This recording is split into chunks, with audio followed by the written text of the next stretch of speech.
Let's roll now to the settings behind the camera system. Okay, because we can go to settings. I'll go down to settings. Okay, here we are at settings. And if we are in settings, we should go there to camera. And now we are going to switch to the camera control button. Here we can make an edit of the camera control button itself. The camera control button is the button on the side where the power button is. We can choose and switch it on, make it on or off as you need it. I do not like this. I disable this function because I'm often use a tripod with a clamp function. And then we go to photographic styles. The photographic styles use advanced scene understanding to adjust the specific colors in different parts of the photo. Personalize how the skin tones appear with incredible nuances to get the exact look we want. And for this, we can, of course, now make here an edit. We swipe to choose a photographic style. And you see the difference behind that. So you can show what you like, but you can also go in and go out to have a look. And you can make a customization. So we can use it here to use and fine tune with this possibility. Okay, these are the photographic styles. You can choose what you prefer with that. Then I think here it's really important to make a camera, record video, record slow motion, and some presets. Let's go to record videos. Okay, record videos are really important if you are a filmmaker for something, or you are on social media often to create videos on it. And there you should make a preset of the options where the camera system will be then with the space and the quality. You can go down to 720p HD at 30 frames. That's possible. In this case, 1 minute of video will then need 40 MB space, not more. But if you go to 4K at 120 frames, will it need 740 megabit? Okay, so I prefer to use 4K at 60 frames. This is good. 60 frames means 60 frames per second. This makes a really smooth, really nice looking video. And you can use all the camera systems. If you go to 120, you will have a smoother video, of course, but you cannot use all camera systems. Then we can make it show the PAL formats. PAL is a television video format used in many countries in Europe, Africa, Asia, and South America. And has stabilization. Video in cinematic mode will stabilize video by zooming in slightly. This you should perform on to make a good stabilization if you are a lot of shaky, but not so much shaky as you need in an action mode. The action mode here, which you can set up in the video shot, can go with lower light. The action mode is decrease the stabilization to optimize for less bright scenes. And HDR video.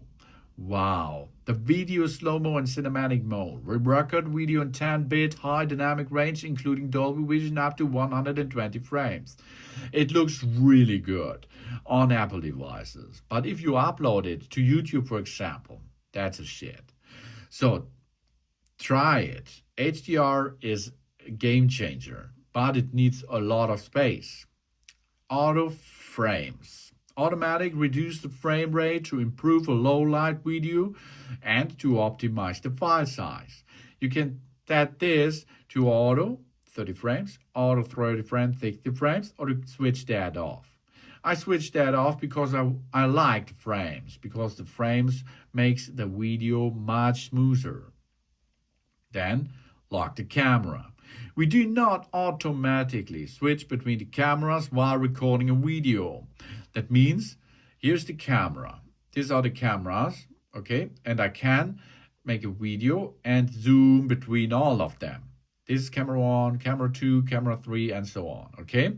And if you lock them, it will be only possible to zoom in only one range of a camera system, okay, and not behind that.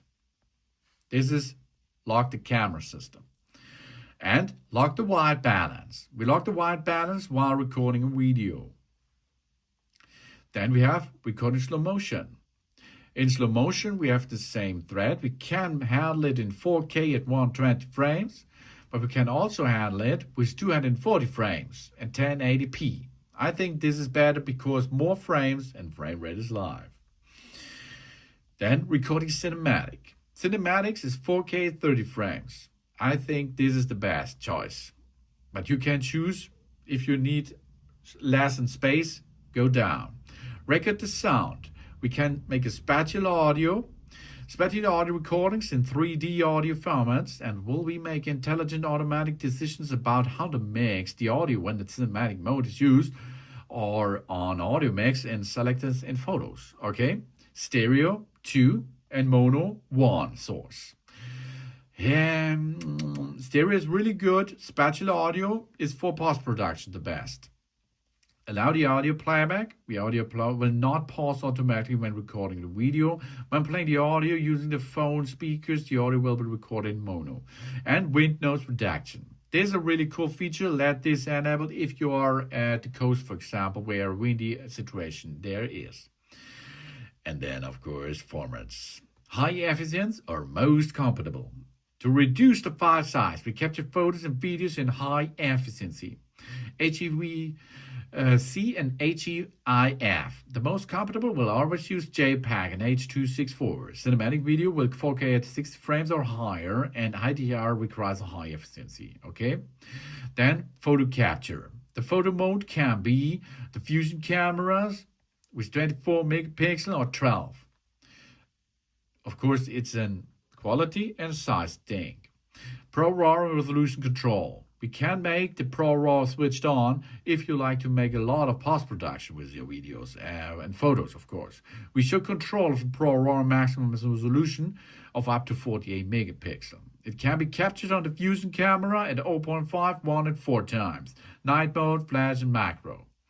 ProRAW is 10-bit files that use the linear DNG format to retain a more information dynamic range in the file. Really good for post-production. And of course, Apple Pro Resolution. It's your control for it. If we enable this, the most popular format for professional video post-production. A minute of 10-bit HDR pros is 1.7 gigabyte for 30 frames. Oh, that's a big thing. But it's, of course, one of the best things you can choose in video capturing, yeah? And, of course, to enable this, we have to enable this first in the formats, yeah? Think about that. Then, preserve settings.